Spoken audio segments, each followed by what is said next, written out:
Hello.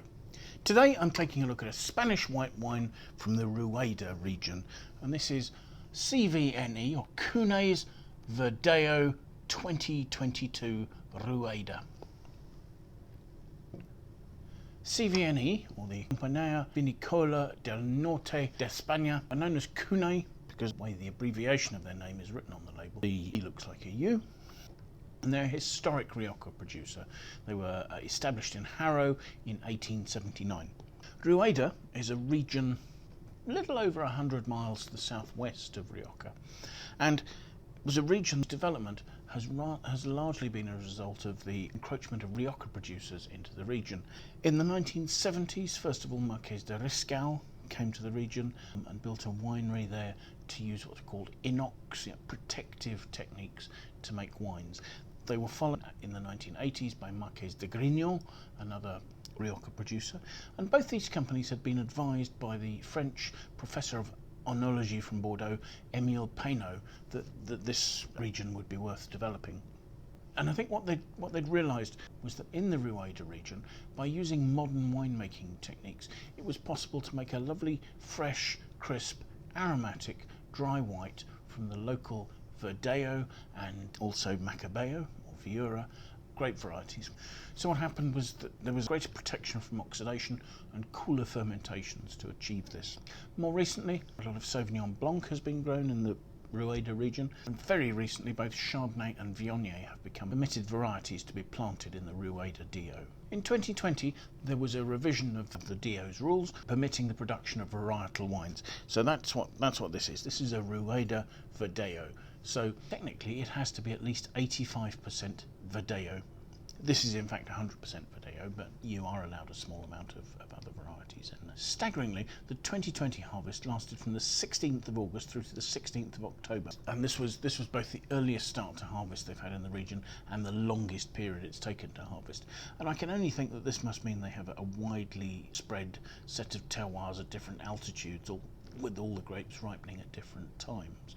And that helps the winery enormously if you've got your grapes coming in regularly and slowly rather than all at once. It makes winery working a lot easier. So the thing about 2022 was it was warm, it was dry, so the fruit was healthy and it was all ripe. The fruit was pressed and the must was transferred into temperature controlled stainless steel tanks to ferment at relatively cool temperatures. The reason for this being to try and preserve the aromatics. The faster fermentation occurs, the more that the aromas of the fruit can be stripped out by carbon dioxide being expelled from the fermenting wine.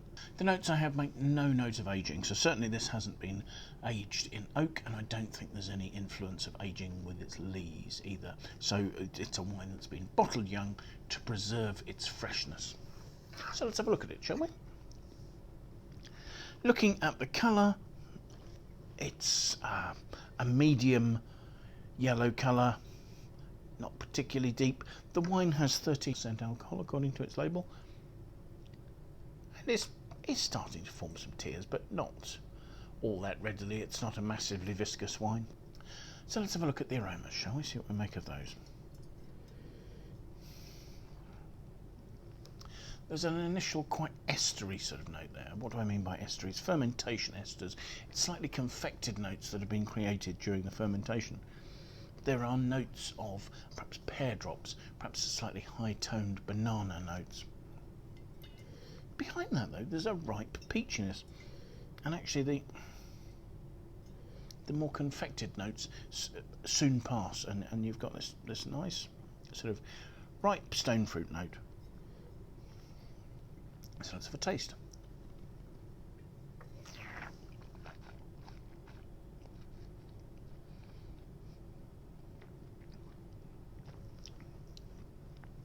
On the palate, that's dry with a good initial crispness. There's a slight textured note to it, and although the fruit has a peachiness, it also has a pear note.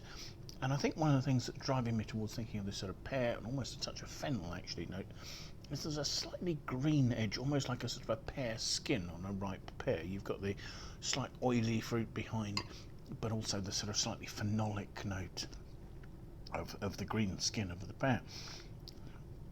Behind it there's this richness, I'm talking about an oily texture in a pear. There's a slight oiliness in terms of, and roundness in terms of the texture of the wine here. As I say, it's completely dry. There's enough freshness that it comes past the sort of the alcohol. It's rounding out the mid palate, but the mid palate has this rounded ripe fruit and alcohol nature there. The sort of confected banana and pear drop notes are much less obvious on the palate. You know, there's perhaps the tiniest touch of banana, but actually the pear drops is more of a sort of a pear note, and there's more to do with rich fruit than with a confected note. There is a sort of a slight lemony freshness to the finish. And there's a little bit of that pear nature, but it's not particularly poignant and it's not particularly long. It's a nicely made, well-balanced wine. The alcohol and the acidity are both nicely in there. There's enough fruit to balance them and to give a fair length of flavour. This is not a complex wine. It's not a wine for ageing.